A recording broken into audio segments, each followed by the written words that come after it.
Good evening and welcome to Anime-Zing Radio. I'm your host, Doug Engler. Joining me, as always, in the co-host seats are our good friends, Miss Angela Rose Hello, everyone. and Mr. Darren Starling. Yellow. And we are excited to be here tonight. I know last week I was on a train, and Angela, I think you weren't feeling well, so that's why there was no show last week. Yeah, I ate something that didn't agree with me. And I was exhausted. But this week we're going to be looking back since the winter season is ending. We thought it would be fun to review the shows that we have watched. And talk about the shows that we liked, didn't like, any shows that we started and dropped, and give our honest opinions of everything that came out in the winter 2025 season. But before we delve into it too far, we want to thank our sponsors, Home Circle Media, for the latest and greatest in anime gear. Everything from pens, pencils, stationery, and officially licensed art books. Be sure to check out homecirclemedia.com today or look for them at an upcoming convention near you. We're also brought to you by Triple S Lawn Care. If you're in the Raleigh-Durham, North Carolina area and you need some quality lawn care at a competitive price, reach out to Triple S Lawn Care. Darren will be happy to hook you up with a quote. But do hurry because spaces are limited. His schedule is filling up fast. 'Tis the season. Give me a call, or find me on Facebook at Triple S Lawn Care. And hello to our wonderful listeners out there, John Knight and Ross Luck in the chat. If you're tuning in for the first time over on YouTube, come on in and say hi. Let us know that you're watching. We thank everybody who tunes in via Twitch and Facebook as well, and also all of the awesome listeners who tune in on the podcasts after the fact. Angela does a great job at getting the shows up on podcast platforms just about everywhere. Usually the second Monday after the show. So we thank her for all the hard work that she puts in behind the scenes as well. But like I said, we were going to be talking a bit about the shows that we were watching. I pulled my winter 2025 show list up so that I could take a look at what I said I was going to start and what I actually finished. And the top of the list was Okitsura fell in love with an Okinawan girl, but I wish I knew what she was saying. I had probably going to drop, I think I got 2 episodes. It was not that good from the start. Was that one that you wanted to check out, Darren? I thought about it, but I ended up not doing it.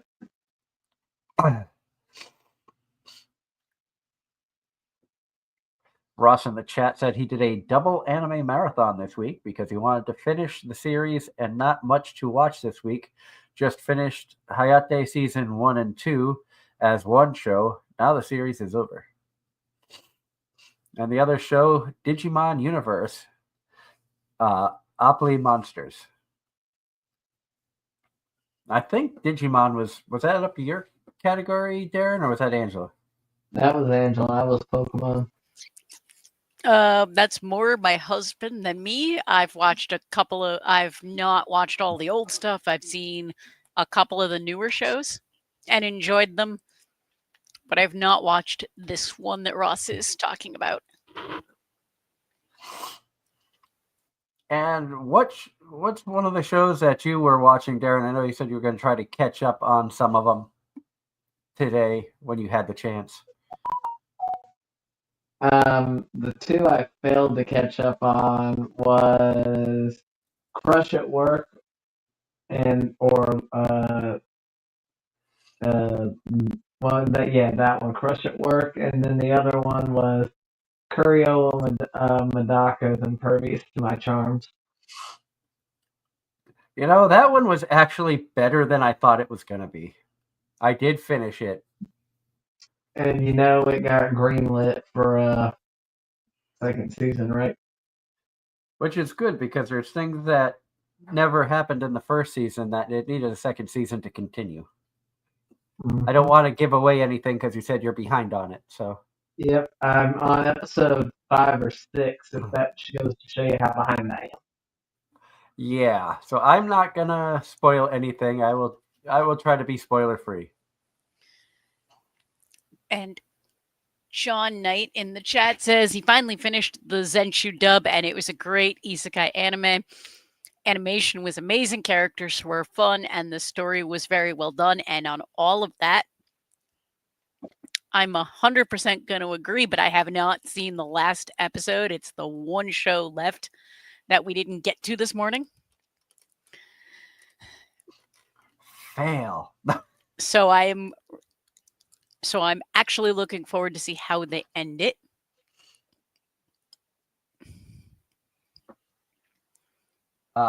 Getting married to a classmate I hate in my class.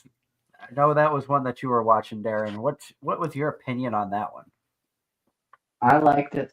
I mean, the ending. I mean, there toward the end, it was kind of obvious, but at the same time, how it took that long to figure it out. Typical male, oblivious. You know. Yeah, well, I mean, even she was oblivious. She kept denying it, even though, like, there were times when I'm watching it going, "Why don't you just admit you like the guy?" Yeah, why don't y'all just kiss? Seriously. I mean, they went through that whole series, and she went so long, treating him like garbage because she liked him. Yeah, isn't that how modern dating goes nowadays? That was like ultimate tsundere right there. Mm-hmm. But I'll treat you like garbage, but I love you. Yeah. Yeah, no. Just no. Well, like I said, she was adorable. That's all that mattered. But we touched on it a little bit earlier, but Guild Receptionist, I finished that. Angela said you finished that, right? Yep. Was that one you were watching too, Darren? Of course. Yeah, we all That's right. Hey, one we all started and all finished on time. That's amazing. Yay. Write that down. And that was actually a lot better than I thought it was going to be.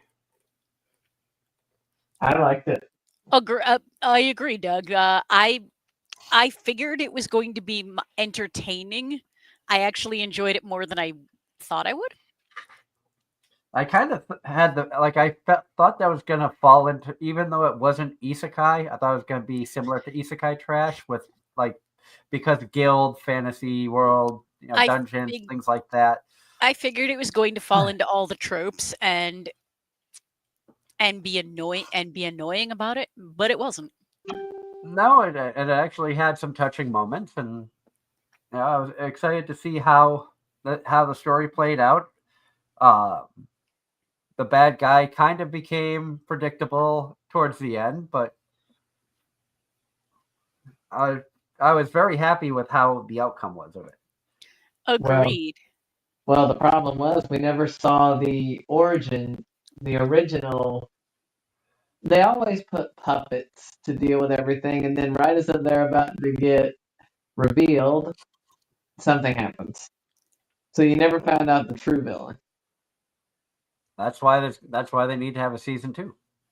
Mm-hmm. That's why they do that. Okay, well now we have a door open for season 2 if it gets greenlit.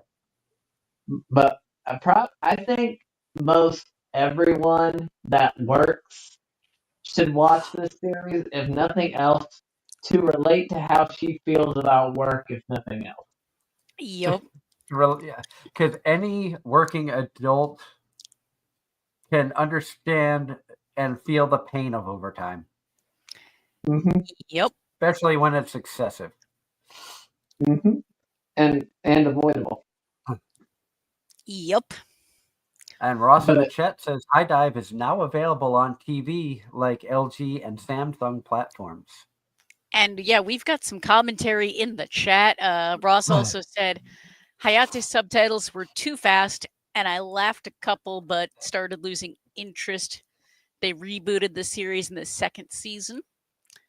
And then he goes on to talk about Digimon. Digimon at Monsters was good. Basically, Digimon are monsters and can only go to Ultimate. Scott says Zenshu could have been longer and felt that it ended too abruptly, and that's kind of what I was afraid of. Because there's a fair amount of wrap up to do and one episode left for me. And you see that a lot in anime. It seems like so many times that it's got a really good story and you could easily make a 24 episode series out of it, and they try to cram.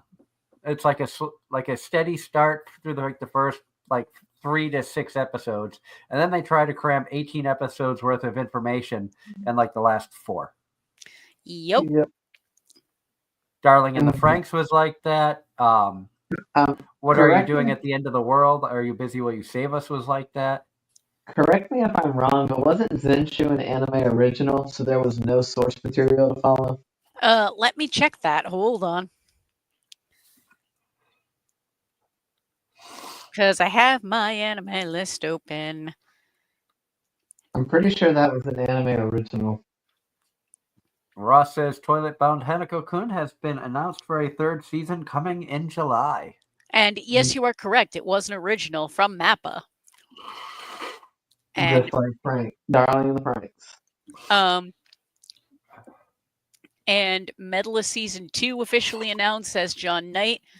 And Apothecary Diaries Season 2 Part 2 starts next week. On my birthday. Yeah. And I won't be able to watch it because I'll be on a train. So I'll have to wait till I get home sometime Sunday. So Doug, given all the hype it's been getting, or I guess I should say rave reviews, what's your opinion if you're caught up on Toilet Bound Hanako-kun's 2nd season? Because I know you said there was a whole bunch of twists involved this season. There was a lot of twists this season, but it has been really, really good. There was some bombshells that were dropped that I didn't see coming, in all honesty. Some of the episodes felt far-fetched, and it felt like there was some filler episodes in there this season. But overall, I think season 2 is better than season 1. So, do you think we should be expecting to see people cosplay more from it this time around? Maybe. Do you think this would rekindle the fan base? I think it will have. It won't surprise me if the next convention you guys go to, if you see a lot of Nenes, if you see some Hanakos, maybe some of the other characters from there. Recent episodes, they had an artist girl in there. It wouldn't surprise me to see people cosplaying her.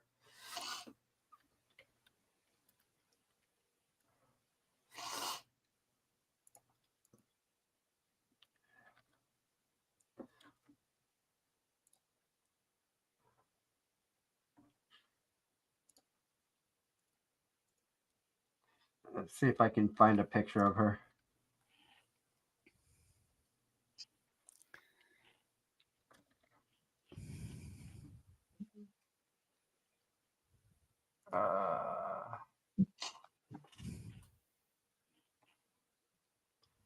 Oh, while we got a brief time out, did you see the news about your former co-host, Doug? No. Apparently he got married.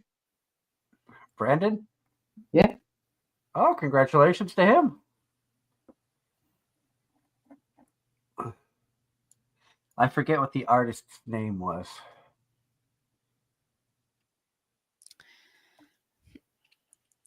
Oh Lord, another one. And more from the chat.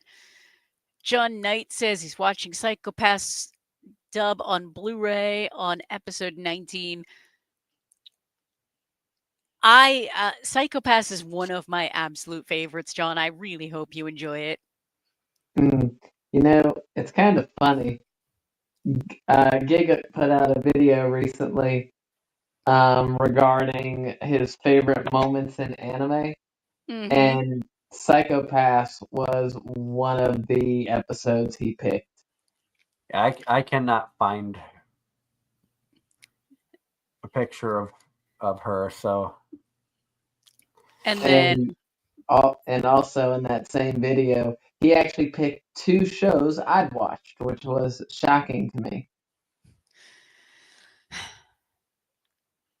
And that was Death Parade and Terror in Resonance. Speaking of which, Ange, I might show you that one as well when you come down, because I really think you'd like Terror in Resonance. never heard of that one. he might also show you a little one called Reincarnated as a Vending Machine. No. Considering I haven't even watched that, I have no right to. Then you could watch it for the first time together. No. I don't want. I am very, very. I'm picky with media to begin with. Oh, I know. Isekai specifically is a genre that, as a rule, I don't like. It's rare that we find the ones I do. I'm kind of excited for season 2. That should be coming soon. I might have to go back rewatch season 1 since season 2 will be coming soon. And to be fair, I think you would enjoy Slime. From everything I have heard about Slime from the many of my friends who have tried to convince me to watch it, part of it very much is too many people, too much hype. Too much hype. Too many people kept telling me, "Oh, you have to watch this. You have to watch this." And when that happens, I just go, "Yeah, no." Especially if it's isekai. Shonen, she might jump on board. My and then Hero. My Hero, I binged a bunch, like I binged a bunch before a new season dropped. I kind of did the same thing. I think I had binged season 1 before 2, and then continued all of season 3. Started 4 and was like, okay, I'm kind of bored. I think I watched all of them as they released. I don't think I binged anything My Hero. My Hero, I think it was we binged 1 and 2 to start 3. And then, but in other news, Ross in the chat says he's a little sad. Second season of Aaron-san was not picked up for Crunchyroll's spring list or any streaming platform, despite 3 years ago it was subbed and dubbed by Crunchy. Oh, Aaron-san? Oh, that's kind of sad. And thank you to Ross and John for the happy early birthdays in the chat. Also, happy birthday to my wife, who celebrated her birthday last weekend. Happy late birthday, Leanne. Agreed. Happy late birthday. And back to the crapshoot of shows that we were watching. Possibly The Greatest Alchemist of All Time. I think I finished that. And you have 100% learned why I use the reason why I have an account on my anime list is so I can keep track of what I watch when. Because I know I know I finished Guild Receptionist, Girl I Hate, Married a Girl I Hate in My Class. I finished that. Apothecary Diaries I'm caught up on. 100 Girlfriends I'm caught up on. Toilet behind one episode that dropped today. Welcome to Japan, Miss Elf. I dropped in like episode 7. Honey Lemon Soda, we both dropped around episode 4. Yeah. I finished it right before the show. Even given the worthless appraiser class, I'm actually the strongest. I'm behind on that one. I kind of dropped that because I was watching other stuff. Middle-aged online shopper, I finished. That was actually pretty good. Greatest Alchemist of all time, I did finish that one. That one actually was decent too. Tying the knot with the Amagami sister, that was really good, and the ending was not what I was expecting. I need to finish it. I'm like 4 episodes behind, I think. The only thing I'm gonna say, Darren, is the last episode that dropped talks about tying the knot, but it's not the tying the knot that we think. I know all season long we talked about, marriage, stuff like that. As of the last episode that dropped, tying the knot was not about marriage. Doesn't mean it's not going to be in the future, but that's as much as I'm going to say without spoiling anything. So that's going to make your brain think a little bit now of what do they mean by tying the knot. And Doug, Ross says to you, please finish appraisal skill. Wait until you see Yuri. She's so cute and beautiful in the ending. Let me see how far. So I've got 5 episodes. I need to watch episode 8, 9, 10, 11, and 12. Yeah, so far for me, the season is I dropped 1, finished 2, and I have 3 where I need to watch episode 12, but one of them, episode 12, hasn't dropped yet. My Happy Marriage, I fell out of.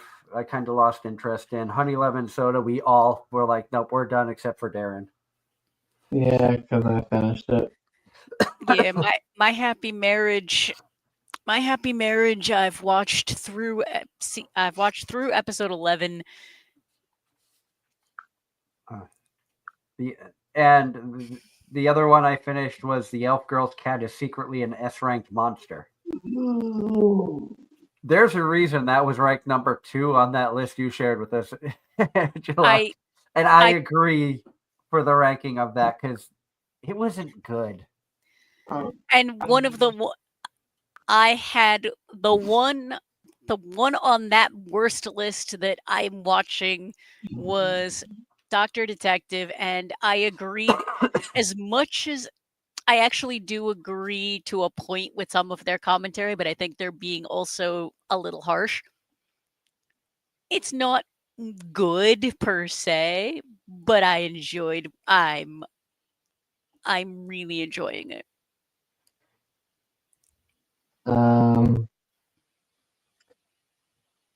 Okay, sorry, I'm just looking at the list for the first time. I sent links to the best and worst anime according to Anime News Network. Yep, I'm looking at the worst list. Yep, I just pulled that up, so I'll share the screen for that. I suspected that we each had something on the worst list. I have 2 on the worst, but I have an incomplete conclusion on that, and that's this one. Medaka.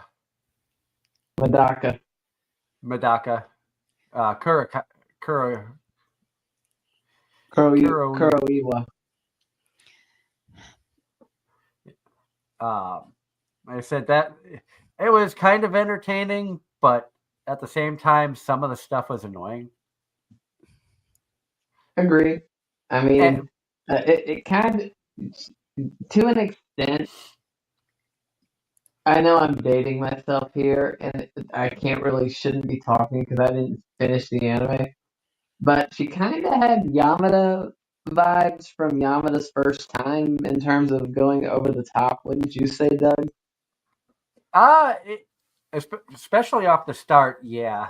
As the series goes on, and she tries to understand the feelings that are starting to develop, even though she denies them. It's kind of cute to see. And I think the funniest thing about it is there's only like two people in their whole class that knows why he does what he does. Nobody else knows why like he always makes a disgusted face whenever any of the girls go around him. And that's because he's training to become a monk. So he's trying to not be lured in by the world's,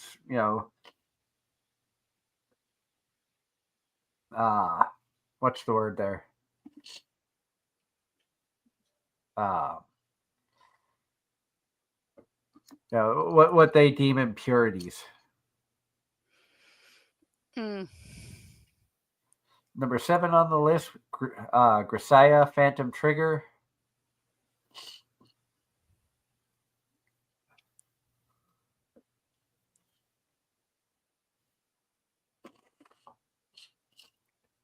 That's not a show that I watched. I don't think any of us did. Nope. Grisaya. Yeah. I didn't watch it. I watched the original Grisaya series. I did not watch any of the Phantom. I take that back. I did watch some of the Phantom series, just not this season. Uber Blatt. Nope. Nope. We have Promise of Wizard. Nope. Nope. Living with an Otaku Neat. Yes, I did. Do you agree that that should have been on this list? No, it was a fun series. Excuse me. Also, I highly disagree with one of the paragraphs in here, but I'm not gonna. This is like classic ecchi with a twist that they describe in a negative light. Um, it's just like it's classic ecchi, but it's got one little twist in there that causes a certain community to lose their shit. That's all I gotta Yeah. say. And then we have Amico MD, Doctor Detective. This is the one. Watching? This is the one I watch. I'm caught up on.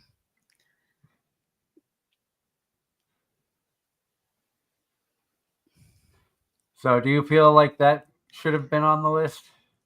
I see. I get it based on this reasoning. I don't necessarily agree with all of it, but I mean, I did describe it to someone as literally what if House was an anime girl. So Yeah, right there. Open with its tiny anime girl version of House MD. yep. I mean, some of their commentary is accurate. Some of it is a bit much, but it was fun. I enjoyed it. And then But Beheniko, as I said, I can agree with this being on the list. sometimes what we enjoy isn't good by traditional definitions. Yeah, this was, and I know I've complained about this show from time to time. The fact they had to have a bath scene in every episode was a bit much for me. And the fact that just about everybody that gets associated with the cat wants to mate with the cat, including the elf girl who has her as his pet, a dragon girl, a cat Ugh. girl. It's like Yeah, that's just it's like now it's going. I finished it. I think I finished it more because I'd gotten like not 8, 9, 10 episodes in. Was like, I'll just finish this train wreck. But it was I've not that good. I've definitely had shows like that. And Ross says he watched Phantom Trigger. It wasn't bad, but the ending could have been better.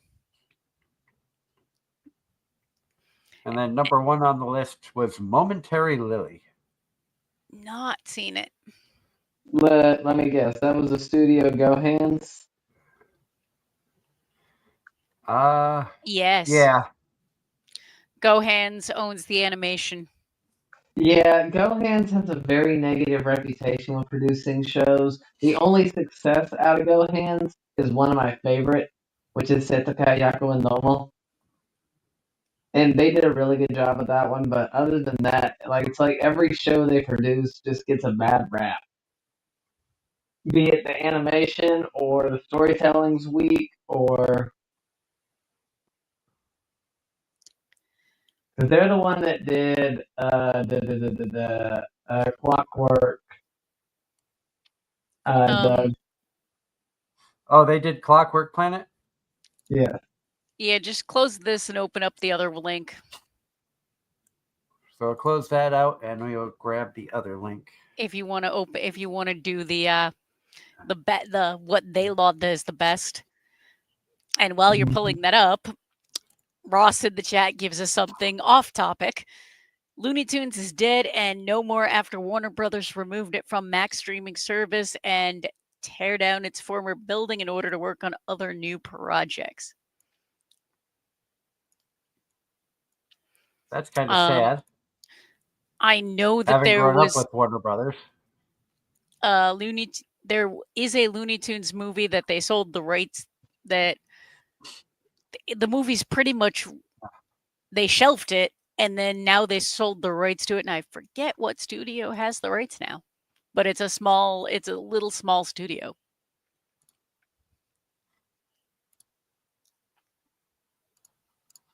So let's pull up the best list here.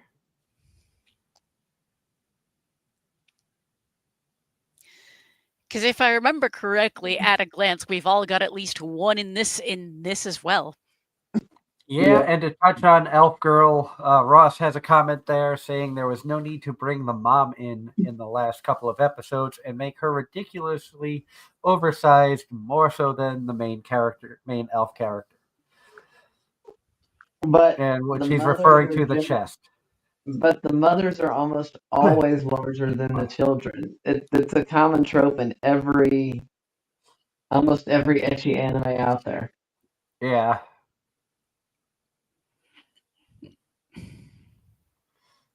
So, best winter 2025 anime runner-up: Red Ranger becomes an adventurer in another world.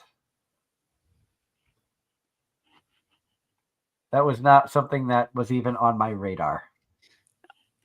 One of my friends had good things to say, said it was a really fun show. But I remember seeing the description and kind of going, not for me. Same. Oh, there's the art girl. That's the art girl that I was talking about. So I just had to pull this up, and you got a picture of her. I briefly looked at the list, at the two lists earlier when I was getting ready to leave work. But I saw the lists and sent them to you guys, figuring that there was at least one show each of us was watching on both lists. And Toilet Bound Hanako-kun Season 2, like I said, was really good.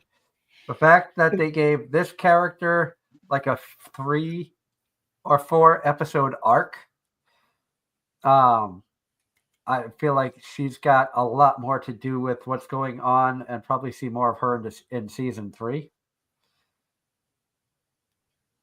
Kind of a sad story behind this character. I don't want to spoil anything for anybody who's watching it and not caught up yet, but I definitely have been enjoying Season 2 even more so than season 1. And like I said, this is a character I could see people cosplaying. Yeah, it looks cute. The die is cast. Never heard. Well, heard of it. Not another band theme anime. Yeah.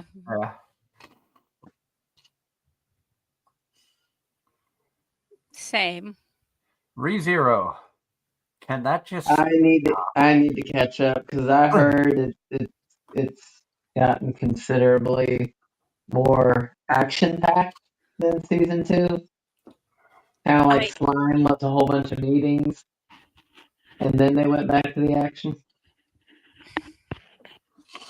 I couldn't get into season 2.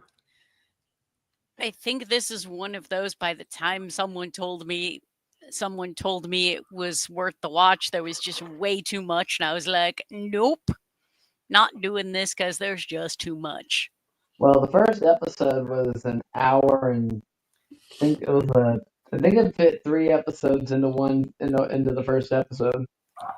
And that alone is why there's a couple of shows that I haven't watched yet because of exactly that. With 90-minute episode 1s, nope, I don't have time for that. Yeah, I remember when season 2 was coming out, I forced myself through season 1 because it was like, well, do you know that there was kind of like a skip down version of season 1 that they did, right? Yeah, and I think that's what I watched. And then they added a little extra? Yeah. Before we go further onto this list, I'm gonna point out Plutia and Kyoshi Gameplaying Idiots say that they absolutely loved Ave Mujica. I don't even remember hearing about it. I remember seeing it on the list when we went through our preview, but it didn't grab me. Next on the list, from bureaucrat to villainous, Dad's been reincarnated. Ugh. Another villain. It's a villainous isekai. Woohoo! I'm not even. I can't. I can sigh at the fact that these things make the best list, but I can't really argue with them because it's not. It's not for me.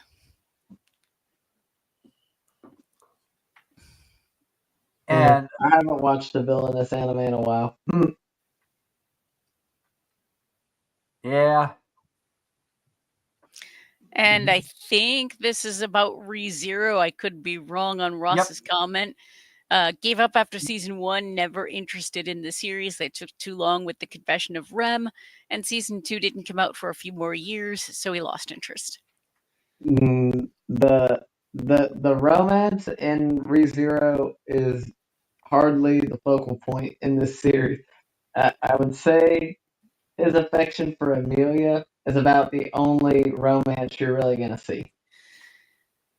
I think also just when shows go too long between seasons, they lose a percentage of their fan base because just there's so much coming out that people forget. And let's be honest, for most people's attention span nowadays is very short. If you can't do something to be memorable and keep people interested, they're just not gonna pay attention. And he also said, Ross also says same thing about Masoku Tensei after Eris left. I disagree with that one, but again, no official comment because I've never seen Masoku Tensei, and if I remember correctly, another one of those not my kind of show.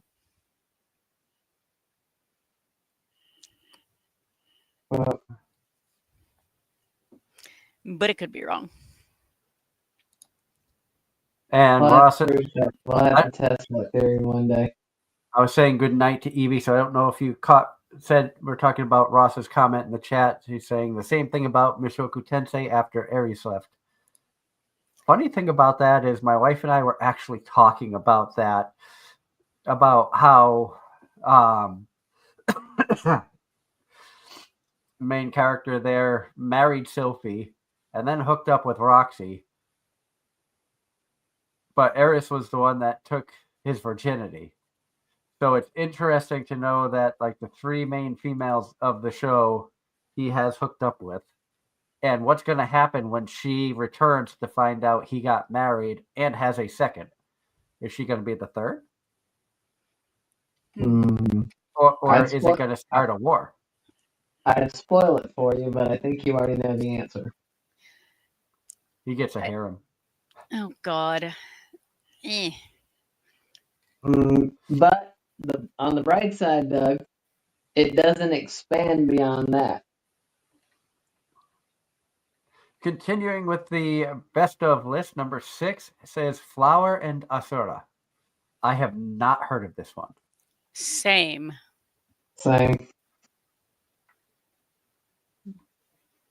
So I don't know anything about that. Is it wrong to try to pick up Girls in a Dungeon season 5? I need to catch up. I left off in season 3 somewhere. Apparently, this is when Freya starts bearing her fangs. Because you know how she's been like the silent one pulling the strings in the first couple of seasons, right? Yep. It's her turn in season 5.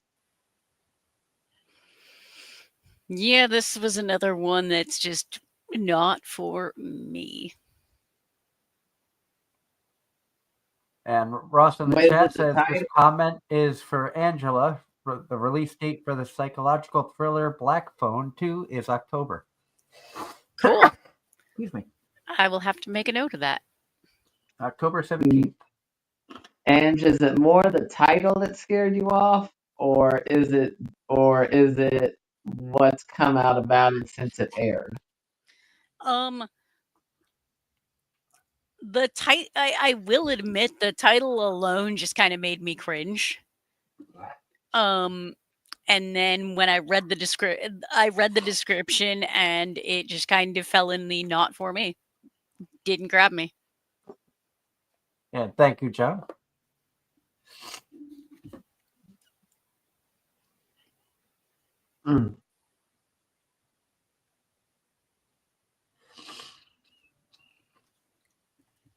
Up next, we have the 100 Girlfriends Who Really, Really, Really, Really, Really Love You Season 2. This show is just ridiculous, but it's a train wreck that you want to watch because you don't know what the next quirk the next girl is going to have. Mm-hmm. This is the ultimate piss Angela off show because they're going to hit every single trope possible that you can hit in an anime. And constantly break the fourth wall. And it's and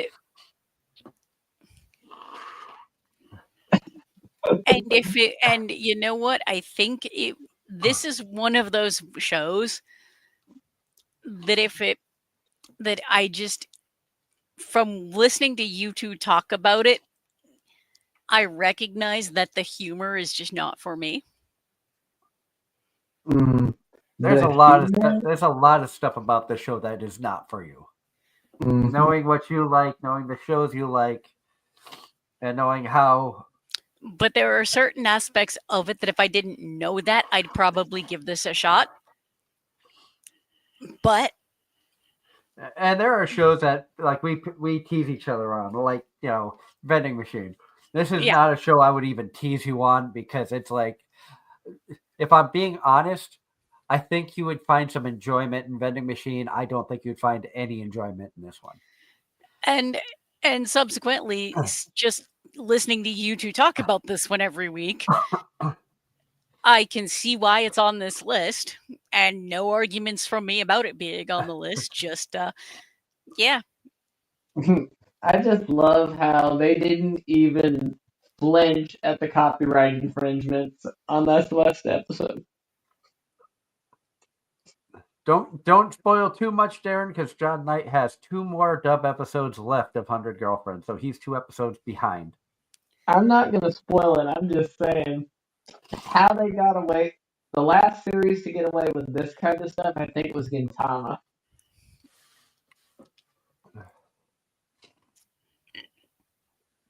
And Ross has a comment for Darren for his love of fan service, teasing about DXD.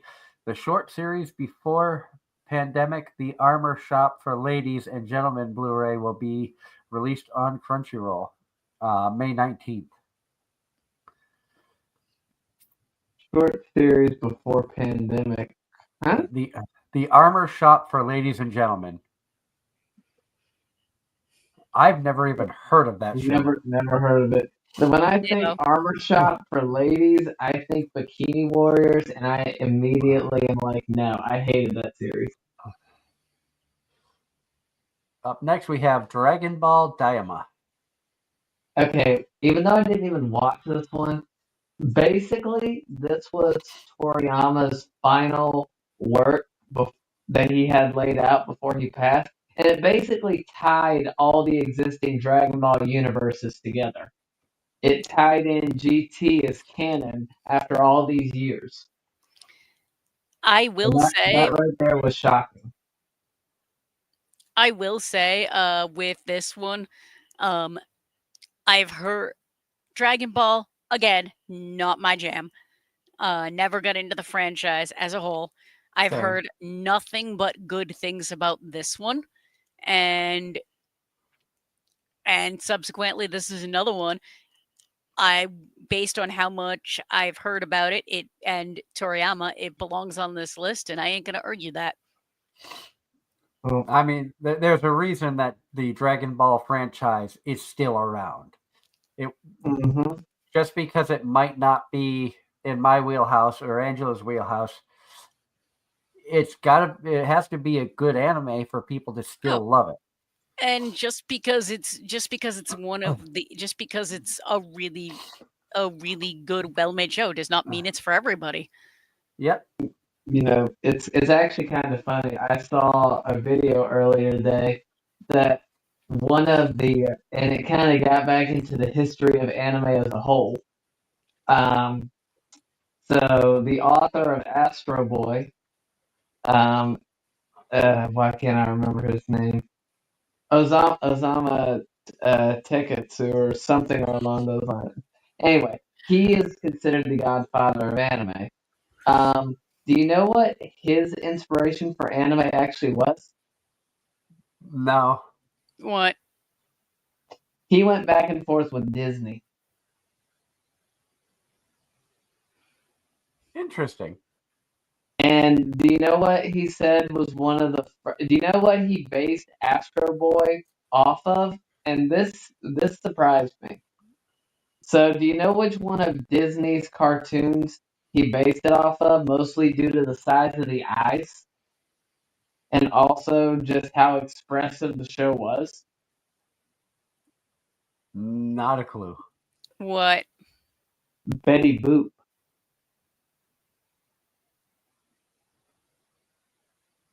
You know, now that you say that, especially in the face and the I can see that. Yep. And then after that, he did Astro Boy, and then and he was also inspired by DuckTales as well.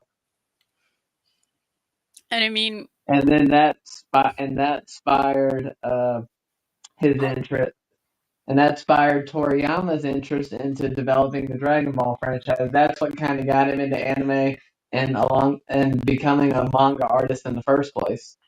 And that's interesting. At one point on a trip to the Museum of Fine Arts, there was an exhibit about a famous artist, whatever, and then it goes into things that were inspired by this person's art. One Piece. Very nice. And it's like a turtle, and it's I forget how old some of Hakase's art is, but that was what inspired the person who created One Piece. So we see kind of that a lot. It's all really interesting when you sit down and deep dive like that. Yeah. It never ceases to amaze me where the people that come up with these stories and whatnot derive their inspiration from. And we've got some comments in the chat. John Knight says, "Can you believe it's been 5 years since the world went into lockdown because of COVID? That's right. And we're still trying to recover. Mm-hmm. Things will never be the same as it was before March 2020." They will not.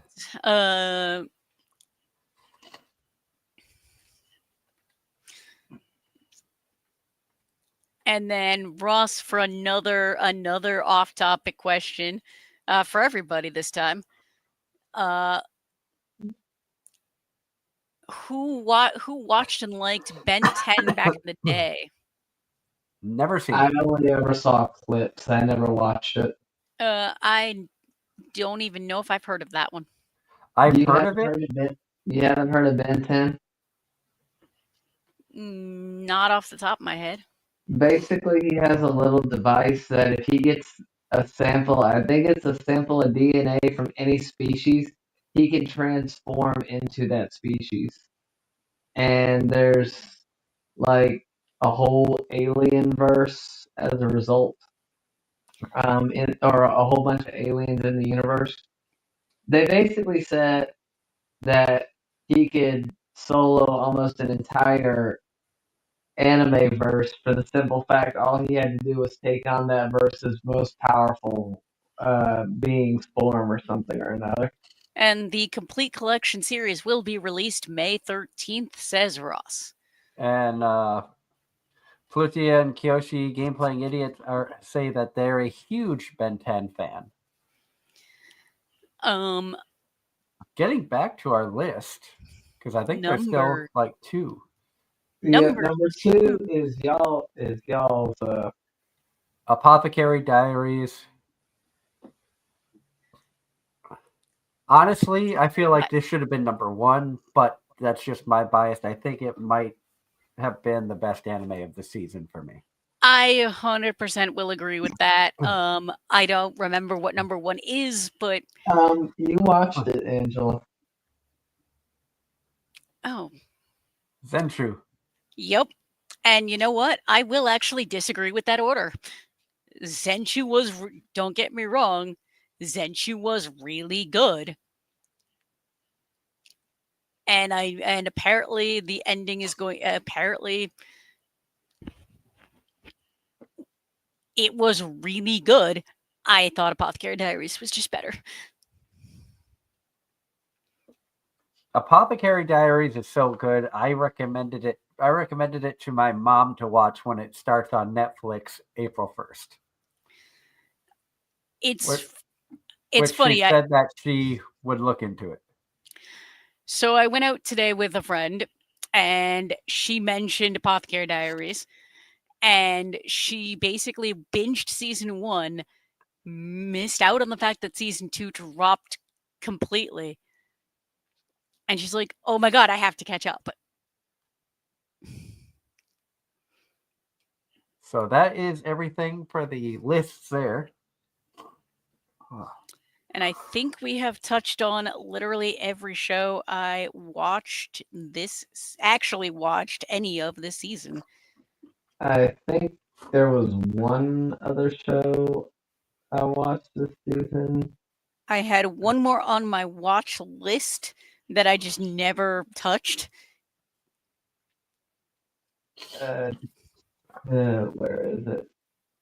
Sakamoto Days we touched on, 100 Girlfriends, Girl I Hate, Guild, Honey Lemon Soda. Oh yeah, Crush at Work I kind of just got behind on.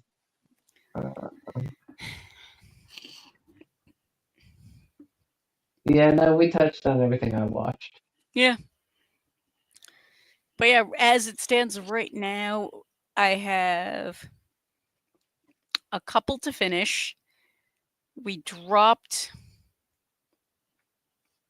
one and a couple, one, two, Oh, four more, not counting Apothecary Diaries because it's a 24. 3 more to finish. Doug, really quickly. Yeah. So that one that they were talking about, Ave Mujica, the Dice Cast, that was Bane Dream. Oh, That was why we didn't recognize it. They didn't put the main series title in front of it. okay. And I just went through the list. I had 14 anime that I had written down that I wanted to start. That I watched at least the first episode or first 2 episodes of everything that was on my list. I finished 9 of 14. Not bad. And there's a little asterisk there because I am going to finish Toilet Season 2. The last episode dropped today, but due to the fact that I worked, I was not able to watch that. So may watch that tomorrow. That's one the wife and I have been watching together. In other news, One Piece, the dub is now caught up to the sub. Yep.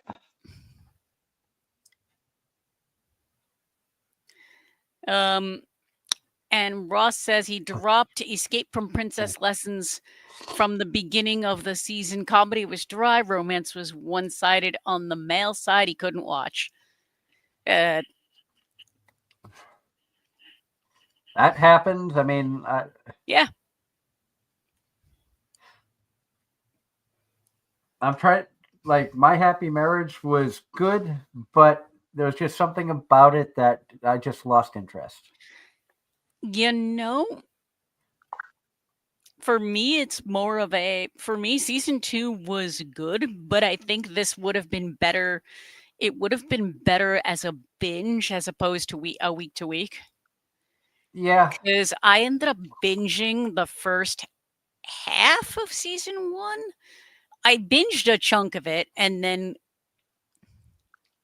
when you have to go week to week and so much stuff happens.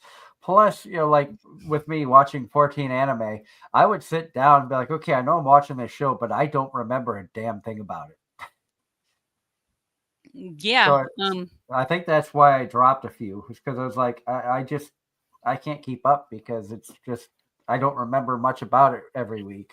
I know I've started it, but yeah, no, and some of them I may go back and finish because Lord knows I'll have a lot of time stuck in hotels and things like that because of my job. So there's a good chance I could go back and binge the last 5 episodes of Greatest Alchemist or things like that. But at the same time, I know we're getting ready to get into the spring shows, and I think I have 14 or 15 shows written down for spring to at least start. My plan to watch for spring 2025 is ridiculous. Yeah, because we sat down, we made the lists last couple of weeks ago, and I'm like, good Lord. Yep. 1, 2, 3, 4, 5, 6, 7, 8, 9, 10, 11, 12, 14. I have 15. Now, mind you, that's not including Apothecary Diaries. And at least a pair of those are season 2s. I have 17, not counting Apothecary Diaries. For next season? For next season, for spring, including Killing Slime Season 2, Konosuba OVA Season 3. That doesn't count the Kobayashi movie. Let's see. But I got 1, 2, 3, We watch way too much anime, Yep. especially me because I've got the time to do it. So And I really don't. So I have a feeling this list is going to get cut probably in half, at least, at least. Or it'll be we watch all the episode ones that are available. and then you'll determine what you stay with from there. Yeah. I'm hoping that by doing a lot of my office work today, I will have some more time because I pulled all-nighter the other night to do my taxes for the last minute per usual. So I'm hoping by doing my stuff in sections, I'll actually be able to have time to keep up with my bookkeeping.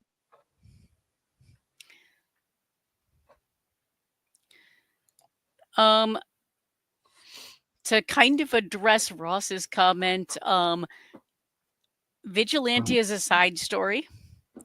I don't plan on watching Vigilante for what that's worth. If you've seen it all, I would say watch episode 1. I would say if you have the time, watch episode 1 and decide from there.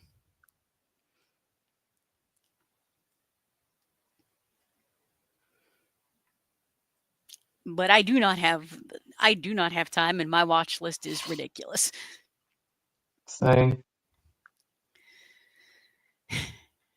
And I have no life because I work. I do work, and that's why I have. But it just so happens my work gives me a lot of downtime while waiting to work again away from home. Mine is not like that at all. No. Mine. But my only way around that would be to wait for the dubs to come out, and then I would literally have to listen to the episode instead of watch it, which kind of defeats the whole purpose. I will actually agree with that. Yeah. On all counts. But no. We shall see.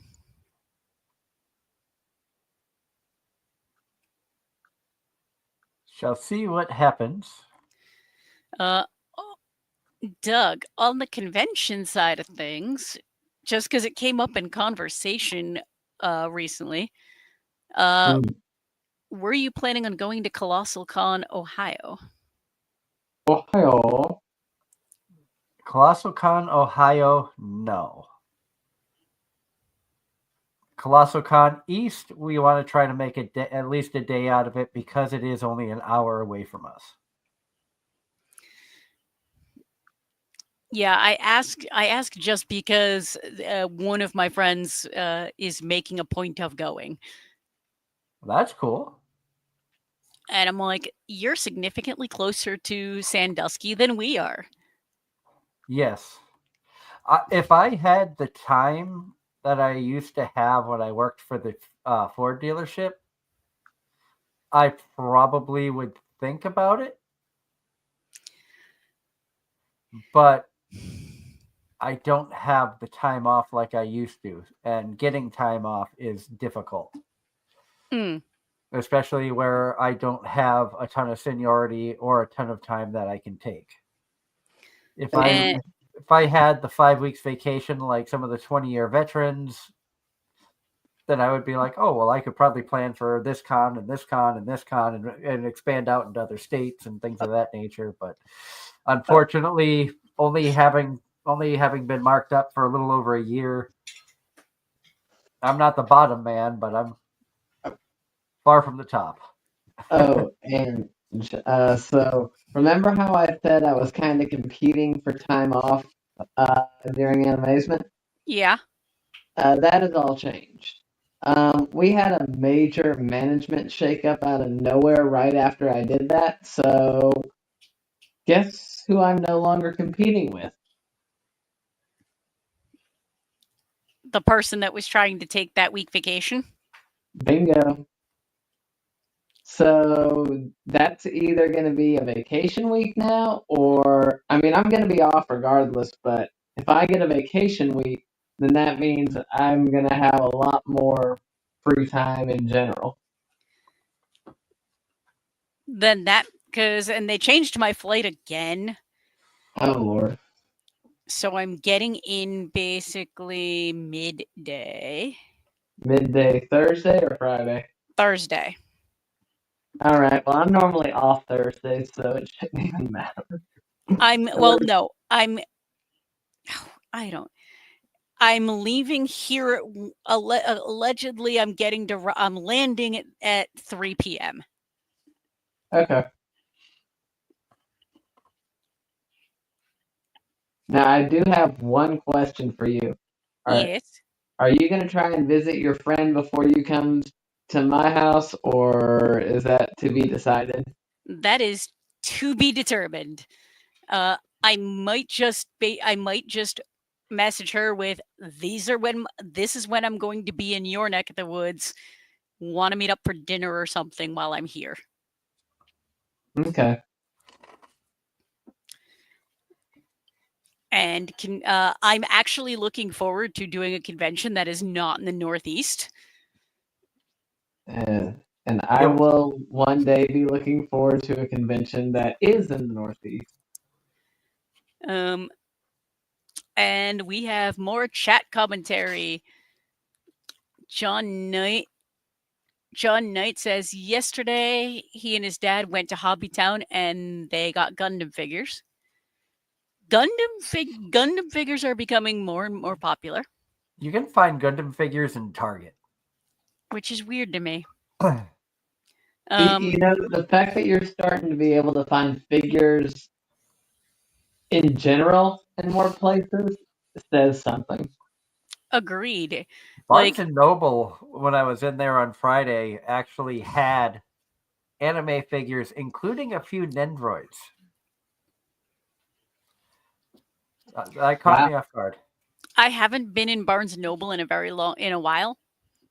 I can see why though, because correct me if I'm wrong. Didn't they also have a Blu-ray section at one point? I think so.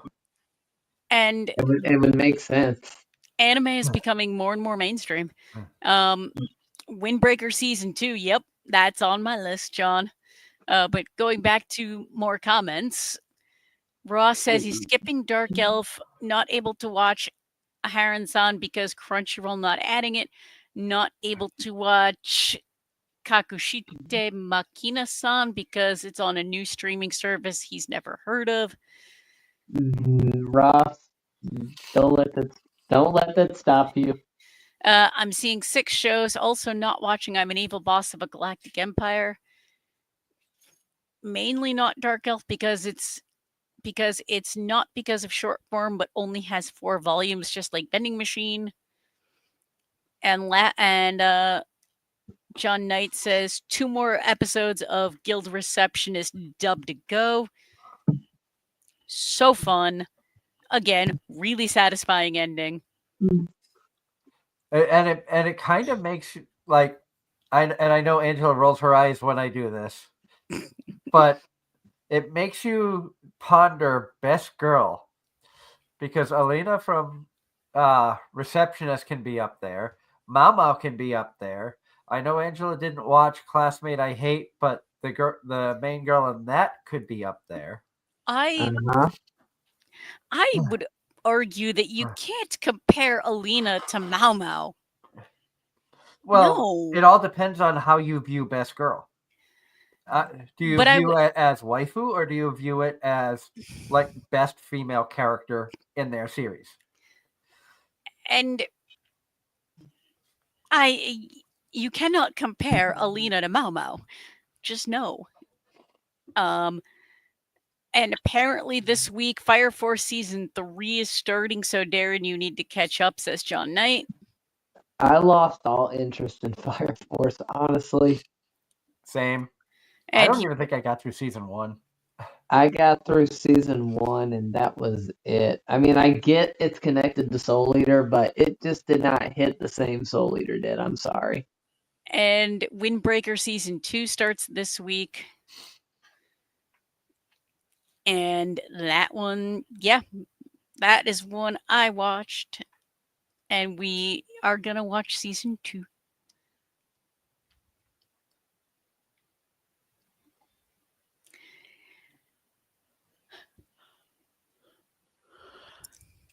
And according to ANN News, Apothecary Diaries is ranked second most watched anime in Japan. Wow. According to a list released by the Japanese ranking the most watched animes in Japan, this anime takes second place. What's first? I don't know. Probably One Piece. And it says this is from Anime Worldwide. So I don't know what took first place.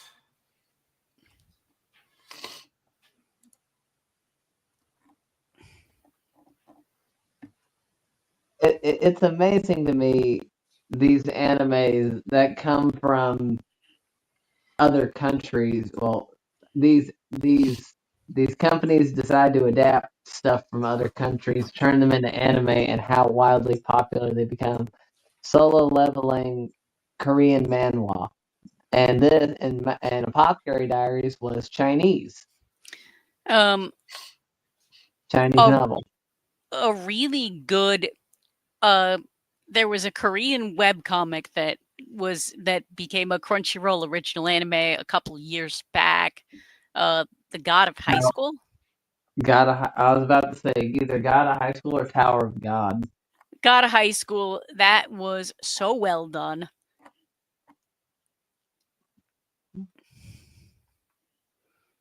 But now my question is, what's the next successful Chinese anime or Chinese-based anime? I don't know, but whatever it is, it's not going to take Apothecary Diaries.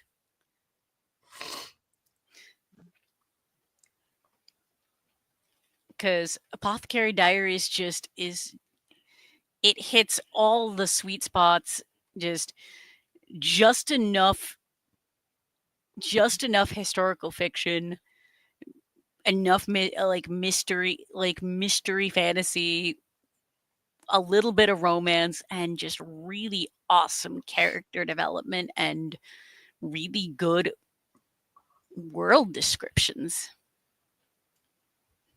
So, Doug, what she's saying is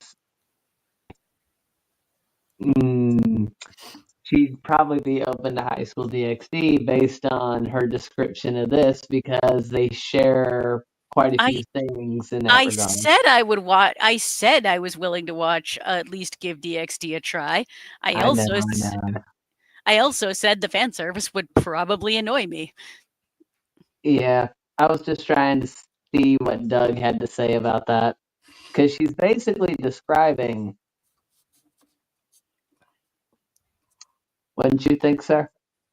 Yeah, because there is a lot of historical fact in DxD.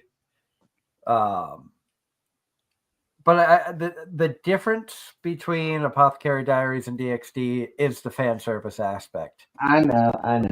They don't give you as much fan service, but the fan service that Apothecary Diaries gives you is the subtle kind of fan service. I have to say, and I'm fine with that because I mean, some of my favorite shows have almost none in there. Yeah. And Mamo just continues to be an adorable character. I think I've asked this before, Ange, but would that be one you'd consider cosplaying? What? Mao? I contemplated it. That is a maybe. Ross, on that note, Doug, any particular character from any recent series you would consider cosplaying? Not gonna lie, I didn't say it, but I jokingly in my head tossed around the idea of cosplaying Jinchi if I go to Kineticon, because Emmy Lowe, the voice of Mama, is going to be there. Oh God, Doug. But I don't think I could get like the outfit and the wig and stuff in time, or have the time to put everything together. You do realize most cosplays are finished within 24 hours before the convention, right? And you also realize they're both to some degree simple, and mediocre quality of both could be acquired online for inexpensive. Yeah, but I also don't know if I want to spend the money on something that I may not be able to go to. True. But Fair. you'll have it for future events. I mean, she could always pick another convention you'd be at. I mean, Or have the it was option to go to. it was funny to be dressed up as Kobayashi and meet Leah Clark, the English voice actress of Kobayashi. That was an interesting experience. Um, I'm trying to think. Is there any other? Could I? Also, part of it comes to could I pull off cosplaying from any of these shows? Jinshi would be a far reach for me. I think it would be funny. Um, Maybe the Guildmaster from Guild Receptionist. If I said if I was super back into cosplay and not doing like low key easier ones, Alina would be on my list. Okay. So, would you want me to do No, her Jade? battle one. Exactly. Okay. So my husband in the other room is hearing me comment and saying he could potentially 3D print me Alina's hammer. There you go. And I suppose me even saying anything about this surprises no one. Yeah. Pretty much.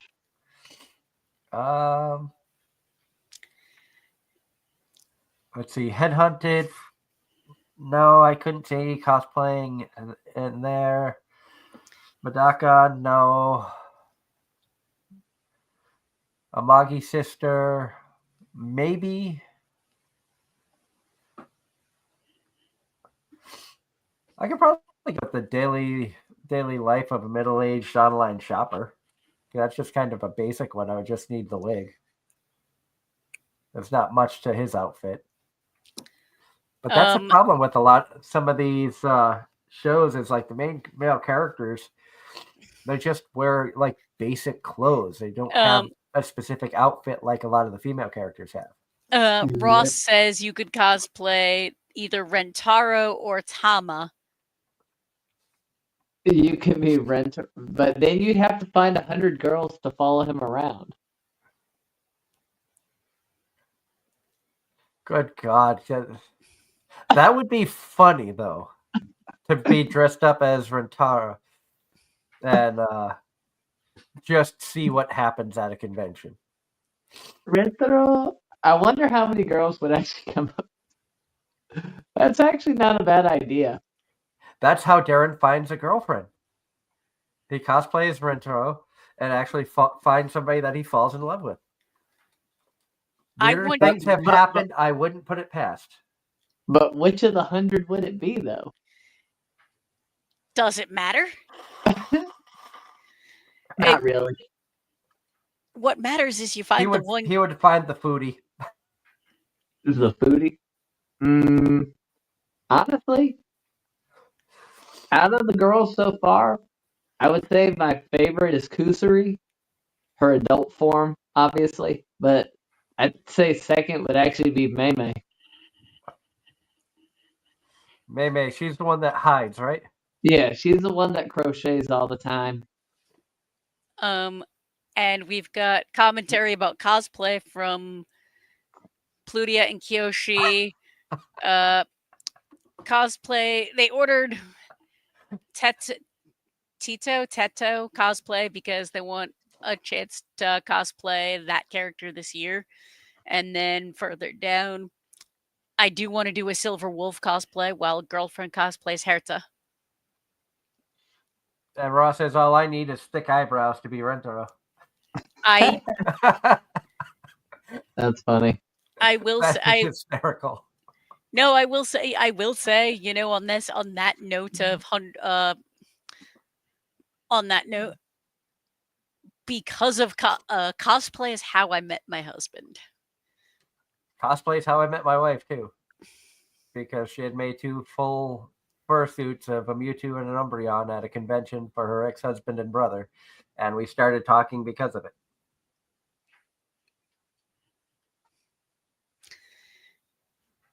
But in true form, I run my mouth, stream of conscious, don't realize I said anything out loud until someone answers me. And that someone who answered me was dressed as one of my favorite video game characters.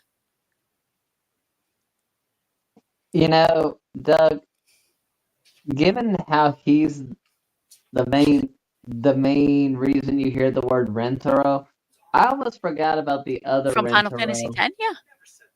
I did. Years ago I did. Do you remember the other Rentaro that was famous before him?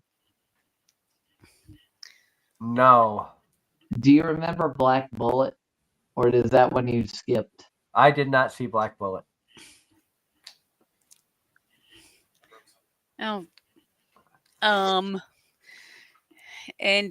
Plutia and Kiyoshi Gameplay Idiot says that they met their girlfriend at a convention. And Ross being serious now, Doug, you could pull off cosplaying Ein from Appraisal Skill.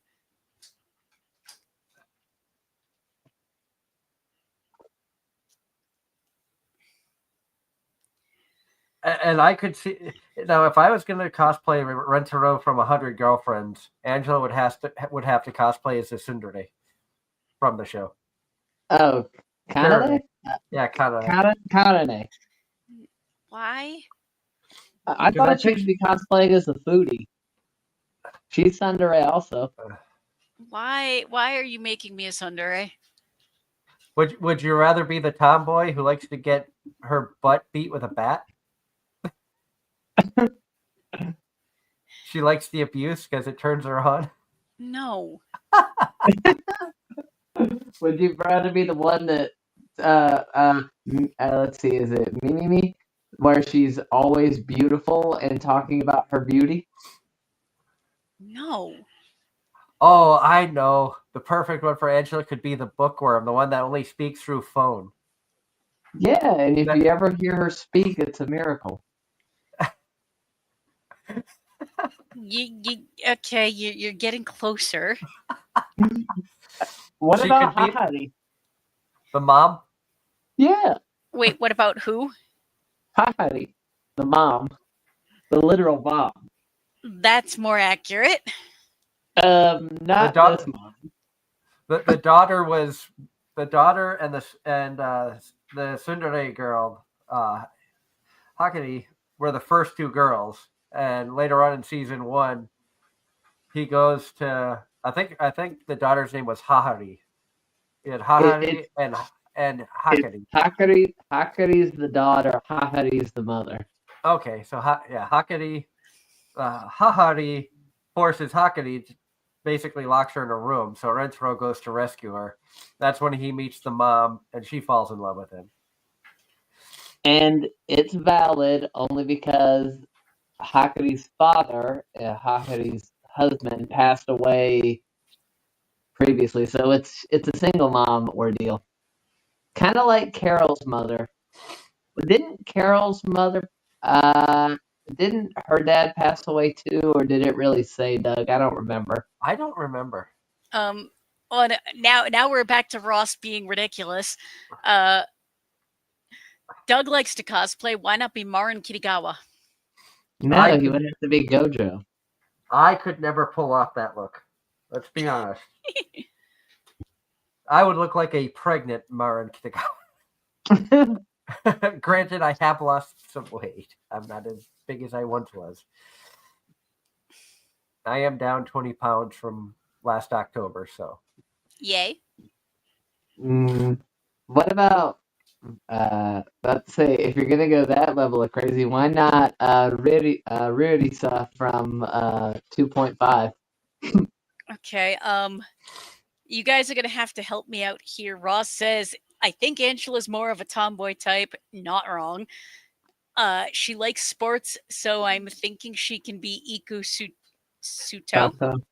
That's the one that likes the abuse, like getting hit with a bat multiple times. Nope, you lose me there.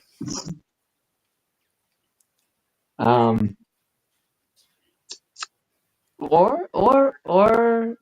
what's her name? The one that's very robotic and logical. Here is Iku's picture, just so Angela has an idea. But that's what she looks like, and there's a reason that there's a target on her butt. No.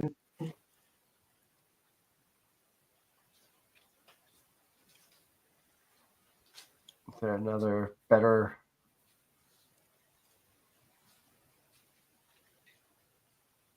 But that's who he was talking about. Fair. And then this is the daughter we were talking about. Her mom was also that's Hakari.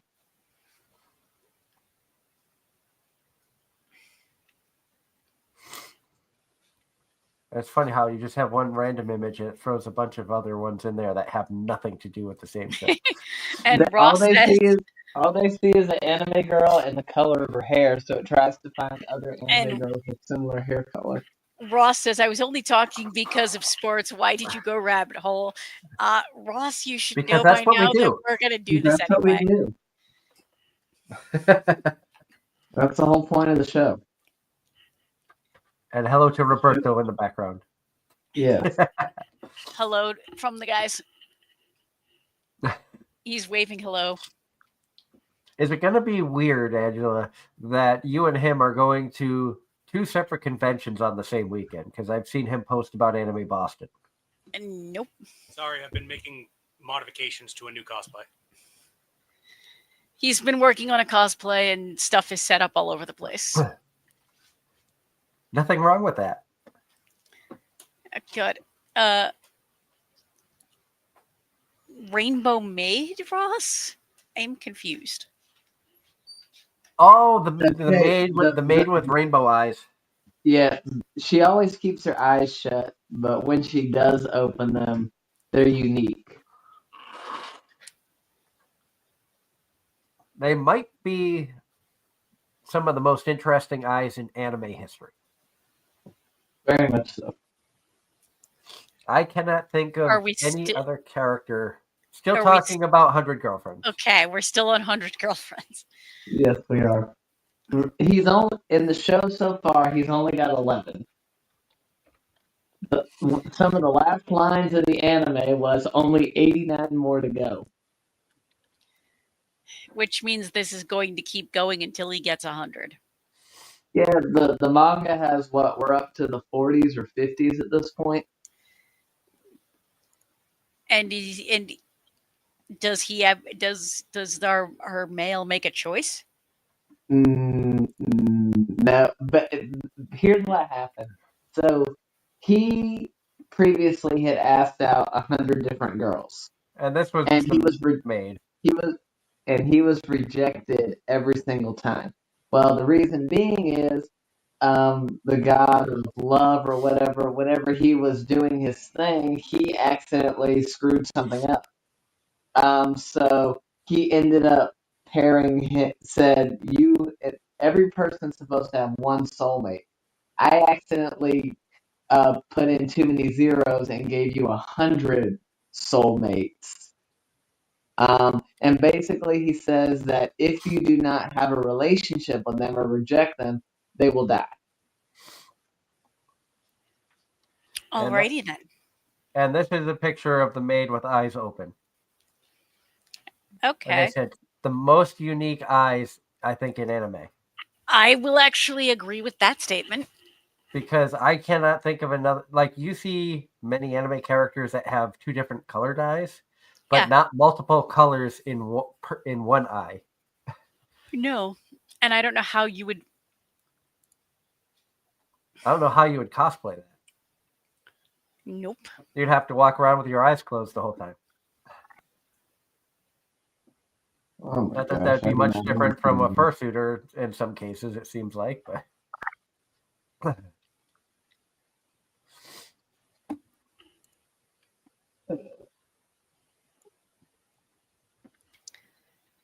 God.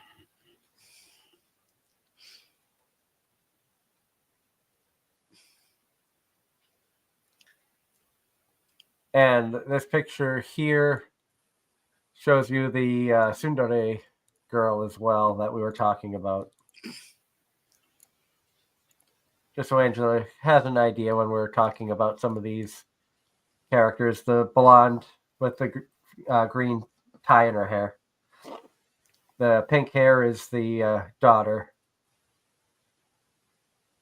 So that's like the original 3 in episode 1. He meets both of them at the same time. And there are times when these two girls are actually intimate with each other because of various reasons. Meh. Okay. But like I said, the show is just, and it's probably one of those train wrecks that I'm going to continue because I've invested thus far. But I have a feeling it's going to continue to get worse and worse. Basically, the god in 100 Girlfriends was watching Castle in the Sky and was doing a rating of 100 and wrote it on Rentero's soul sheet before he was born. Says Ross. Yep. So now, like I said, he has 100 girls that he or 100 soulmates, and if he does not carry on a relationship with them, they will die. Well, all right.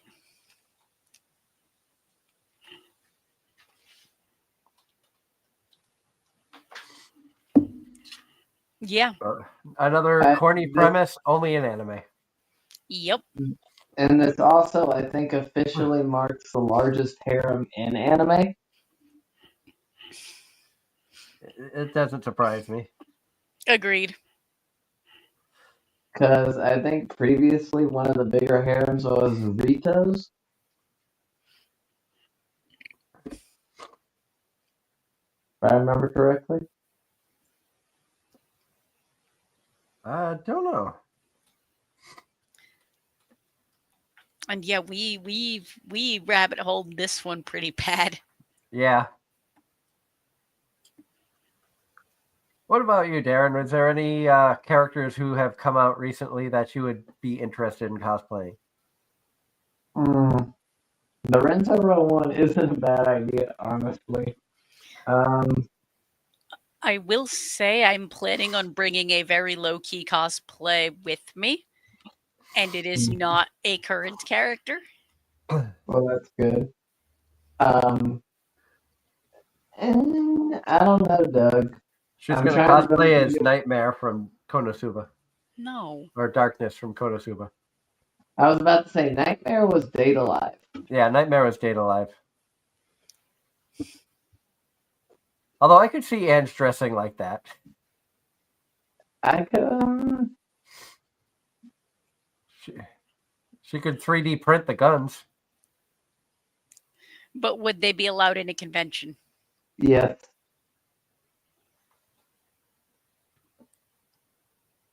Probably.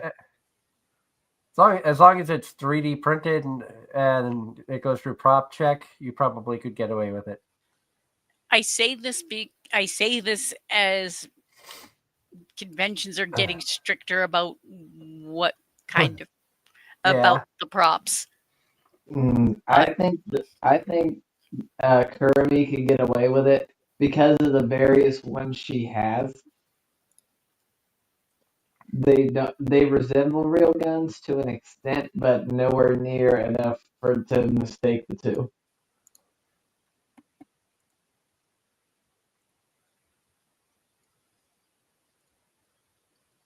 So that's her with the guns. Okay, that actually, I probably wouldn't do the guns, but that dress is badass. Yep, that's Kurumi. There's a reason that she is a fan favorite from the show. Mm-hmm. The fact she's a bit of a psychopath. Plus, you get to have two different color eyes. Oh, Angela, check our chat. Oh dear. Yeah, I just sent a GIF of Kirby, and she's a huge lover of cats. oh God. And Ross in the chat says he Googled, and so far, Rentaro has 32 girlfriends in the manga, including one of them being his cousin. Doug, Oh, yeah. in said chat, Freerin is going to have a collab with PUBG. Interesting. What is? I don't know what PUBG is. Is that a mobile game or? No, it's a PC game. Yeah.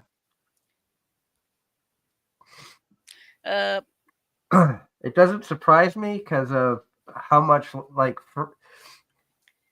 I'm having read the manga, and Freerun is only the second anime that I enjoyed enough to go to the source material. The other one being Inuyasha, which shows you how long it's been since I've actually actively invested in getting manga. I am excited about what's to come in season 2. As far as manga goes, the first manga,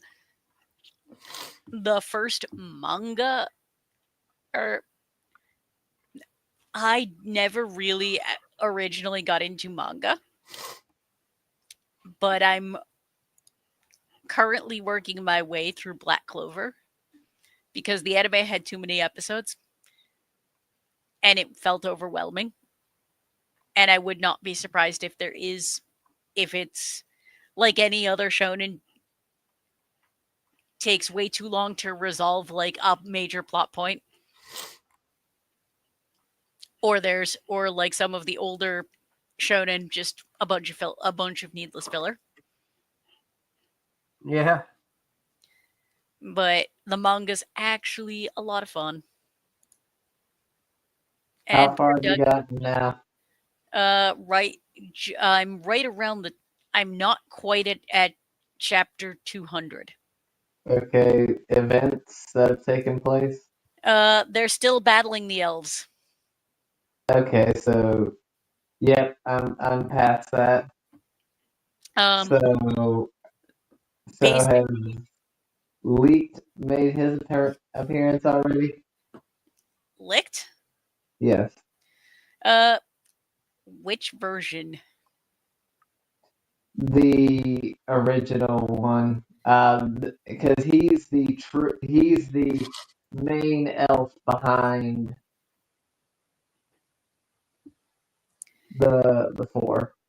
I believe, yeah. Basically, he's made an appearance, and it's one of those. They're trying to find him. Okay. And everybody's fighting everybody, and it's chaos. Yeah, that sounds about right. That's another Saturday night at a convention with Angela. Mm-hmm.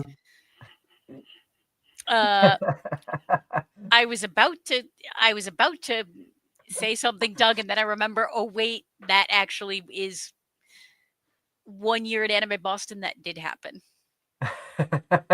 I know you told me the story. It's a good thing you didn't go with me to that party. Yeah. I'll have to question later.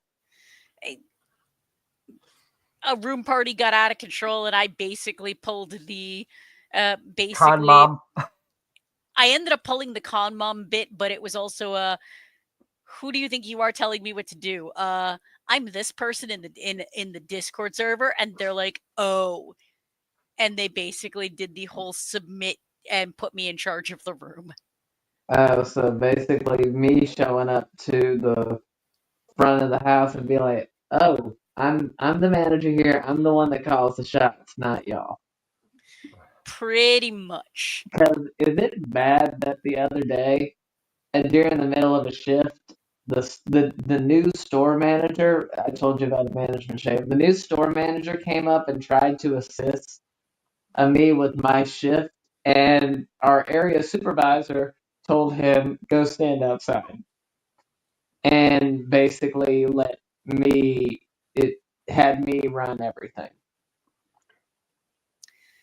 Sounds about right. Yep. And bringing us back on track, I think, maybe. Good news for Darren says Ross Seven Seas will in December release an omnibus English of Hokkaido Girls Are Super Adorable. And Jordan, in other news, Jordan Peele and Marlon Wayans are teaming up for a new horror movie called Him. What? I don't know. I don't know what even.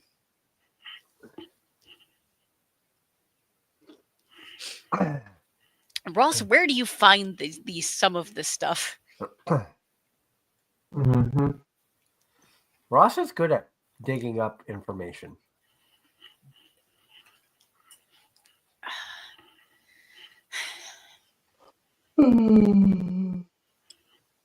But oh, and his answer is Twitter, also known as X, also known as social media. Mm-hmm.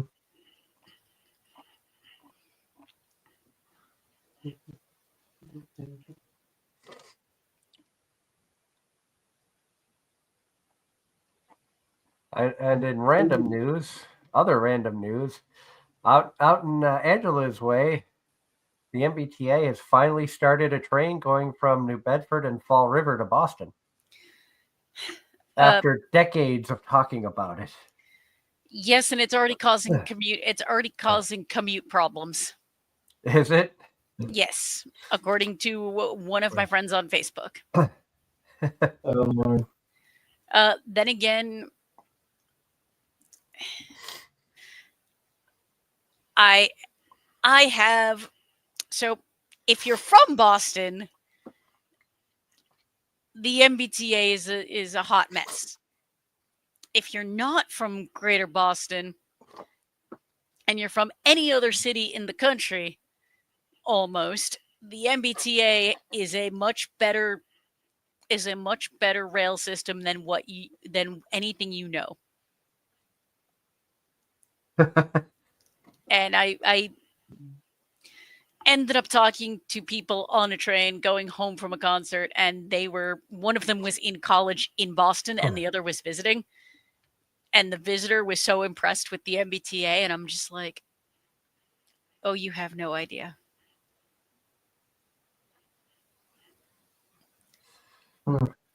But we did not have big enough areas to really have a rail system of any kind. So, do you have public transportation in your neck of the woods at all?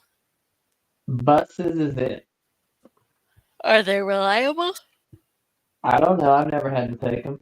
Fair. But to be fair, Go Raleigh is the bus system, and as far as I know, it's reliable. I mean, I've never heard anything bad about it. But no, we're far enough. My area, as Doug can vouch for, is far enough out where public transportation is not really a thing because most everyone lives far enough away where a car is necessary.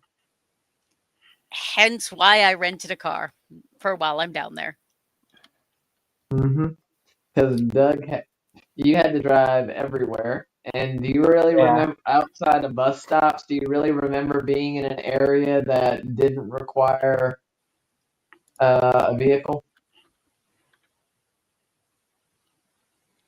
I don't know.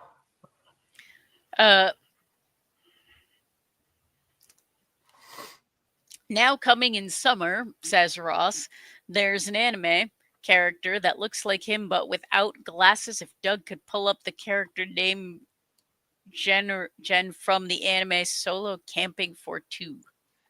I'm not sure if this is it, but I will. This is what I found when I put that in there.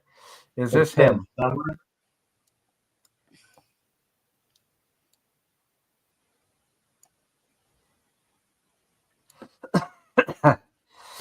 So ask it is if this is the correct character, because that's what came up from the search. Ross says yes. Man. Well, sorry, just peeking at Summer. Summer already looks like it's going to have quite a few shows in my list. Summer for me is Kaiju 8 season 2.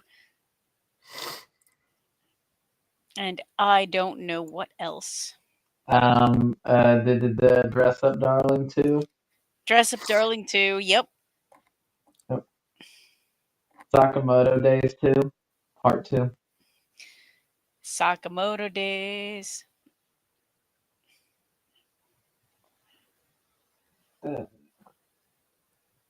I'm just doing a quick overview without really looking, but also I got Shield Hero 4. For you guys, Bunny Girl. For the two of you, Call of the Night season 2 is listed as July. Yeah, I'm excited about that. Same. More Dan to Dan. Mm-hmm. Rising of the Shield Hero. I think you said Kaiju 8.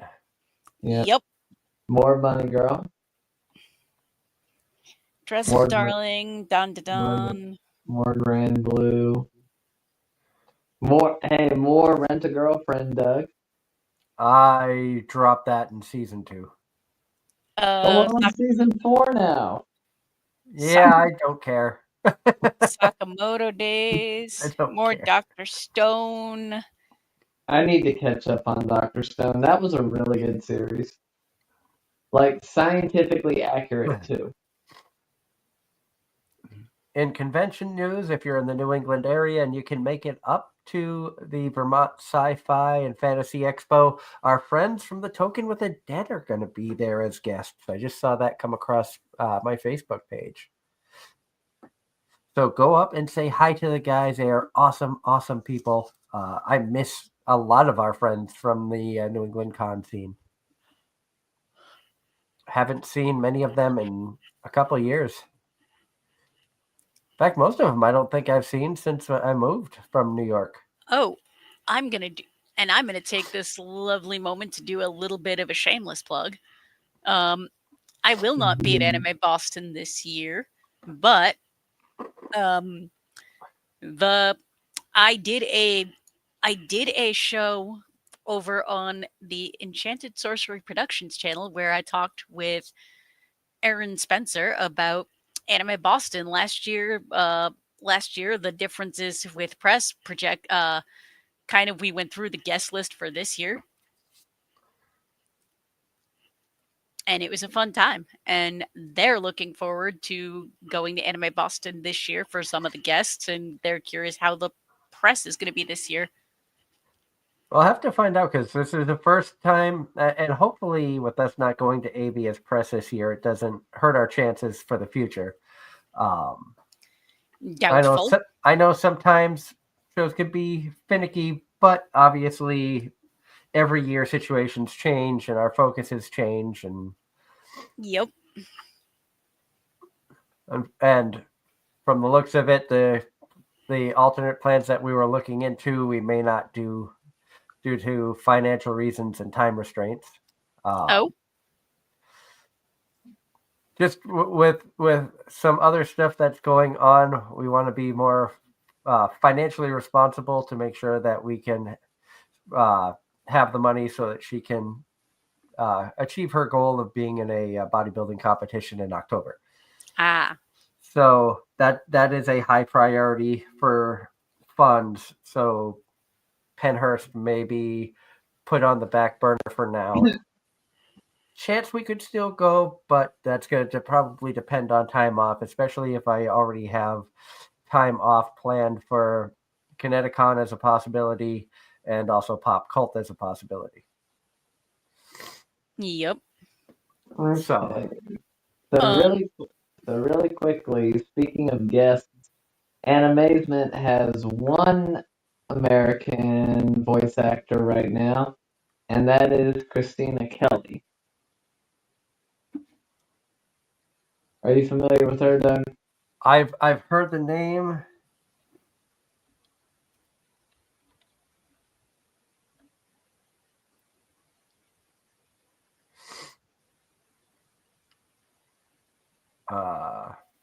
Is that spelled with a C or a K?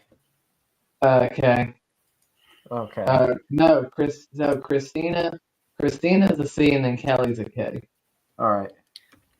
Let's see. She's been in Alpha and Eminence and Shadow, Mary and Kakegurui, Alice and Food Wars, uh, Michiko and Chainsaw Man, Sari, Kikyo and Call of the Night, uh, Arkiva Maid War, dang. Loki and Is It Wrong to Pick Up Girls in a Dungeon? Alice Nakari from Food Wars, as you said. Yep. She was a sister there. Satsune and Chunibuyo. And Mine and Akame got killed.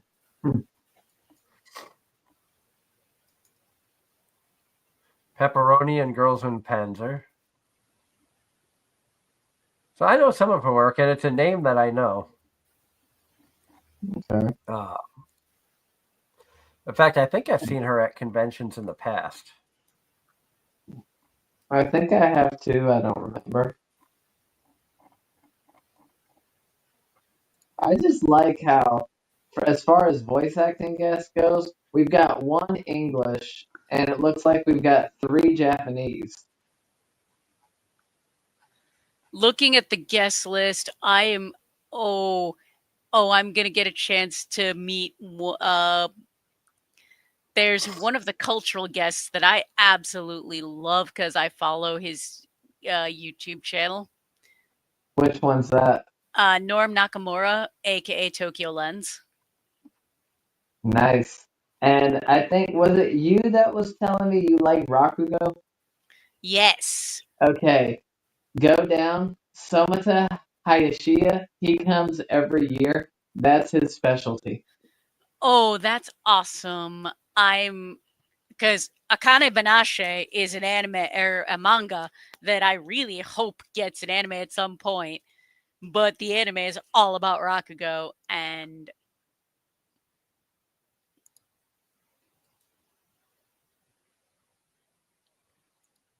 But yeah, this guy's been coming for years, and you know, it's always impressive to me how Anime-Zing always tends, as far as cultural guests, it always seems to bring more people from Japan than some of the other conventions that you hear about. How many Japanese guests do conventions up north? Like, what's the most amount of Japanese guests you've seen a convention up north bring that you can remember?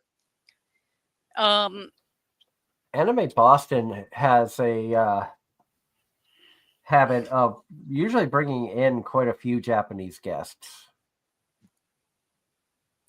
I mean, last year they had 4 concerts that were all Japanese. and then On top of Kaho. voice actors, they had Kaho, that was a streamer, author, entertainer. They've brought in voice actors and directors and industry personnel from Japan. Anime-Zing used to bring in the people from Aniplex Japan, if I remember correctly.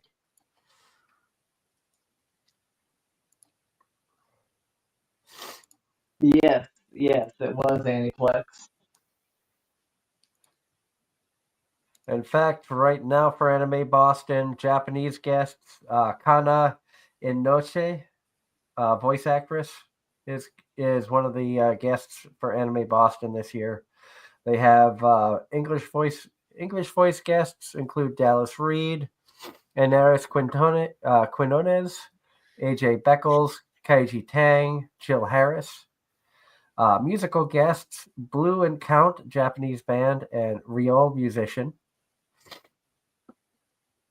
So there's 3 Japanese guests right there.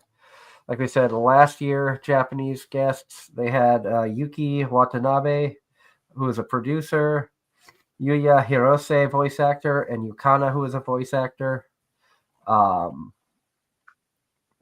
Music guests, they had Baby Beard, Haizaki with Kaya, Lotus Juice, and Queen Bee.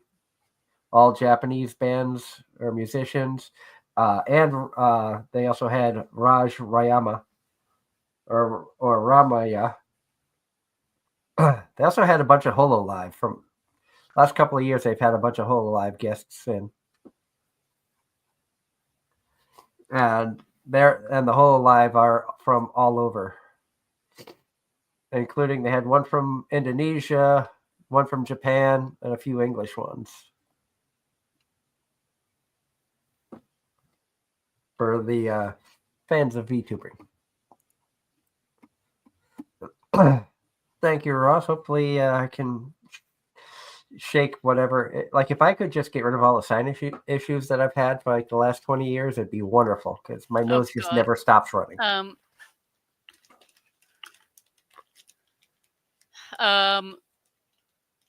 And looking at Ross's all right, Ross. In the fall,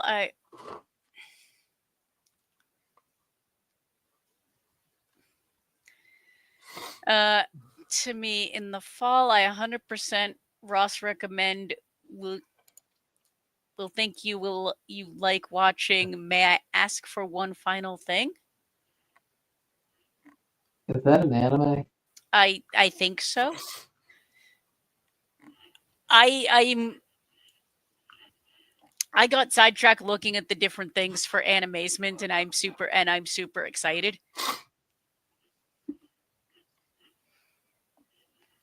In the fall 2025, we have Spy Family Season 3 coming. Spy Family, yay!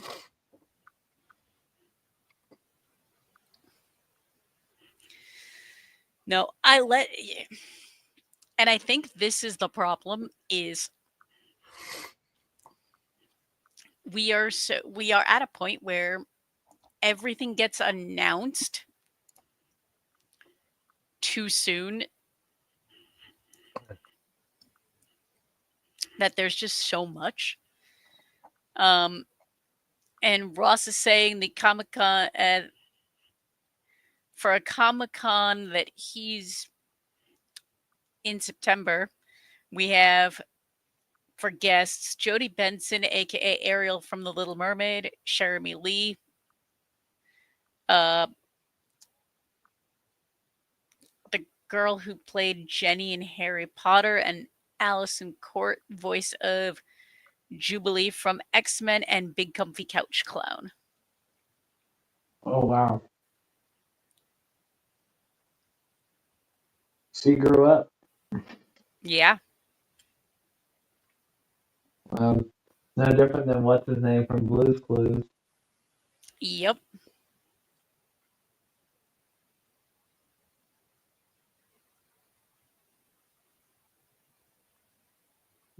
Jeremy Lee is awesome. I enjoyed the couple of times that I've met her. She's a sweetheart, and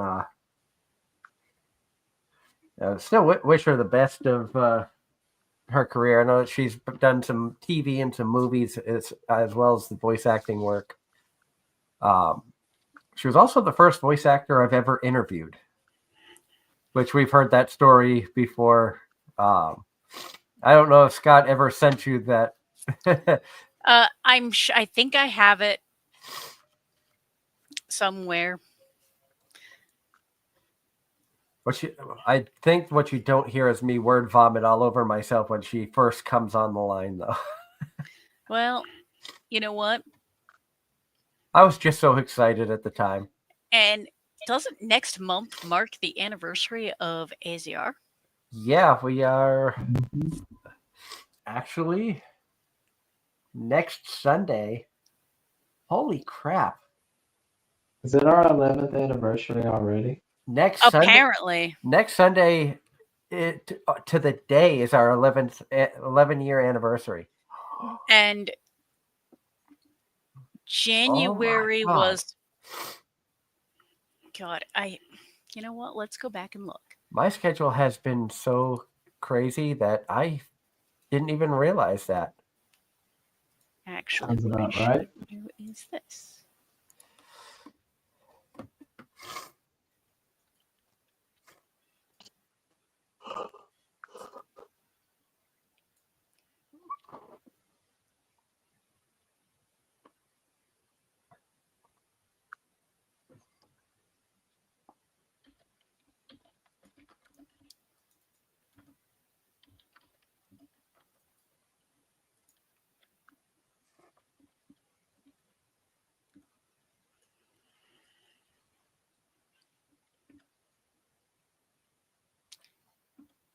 So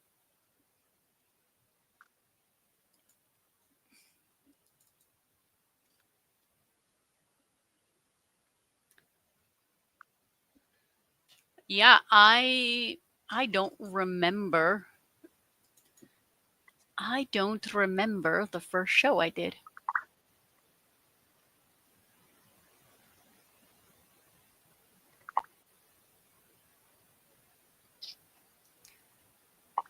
But I think it was January of 2022. I believe it was around there, yeah. But my gosh, it's end of the It's been night. a while. And Tuesday is Ross's parents' 42nd wedding anniversary. Happy anniversary to them from Happy all of anniversary. us. And echoing John Knight, where has the time gone? We've had a good time. It was a very fun show. Again, join us again next week as we turn 11. Oh my God. I still can't believe that I've been doing this show for 11 years, almost every weekend. I think we average about 50 shows a year. Depending on the year. I can't believe that. It's not butter? No, I can't believe I've been around just as long. You're taking me back to when I first got a job, because you do realize the show started practically a month after I got hired, right?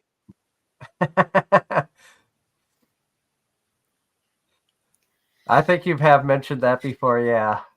Oh, good God. I'm really going to feel old next week. I remember calling in doing one of the cosplayer roundtables. Yeah. We haven't done that in a while either. We got after AAC. God. I think I'm going to reach out to a few people to see if they'd be interested in coming on the show next week. Yeah. On that note, it's after 10 o'clock. On that note, we've gone over bonus content, but you're welcome. But on that lovely note, everybody stay happy, stay healthy, stay safe. Take care of yourselves. And we'll see Keep you next enjoying week. the animes. Again, happy anniversary. Happy anniversary, Ross, to your parents. And we look forward to seeing everybody get here again next Sunday for more Anime-Zing Radio here on Facebook, YouTube, and Twitch. Have a great night, everyone. Goodbye, everybody. Night.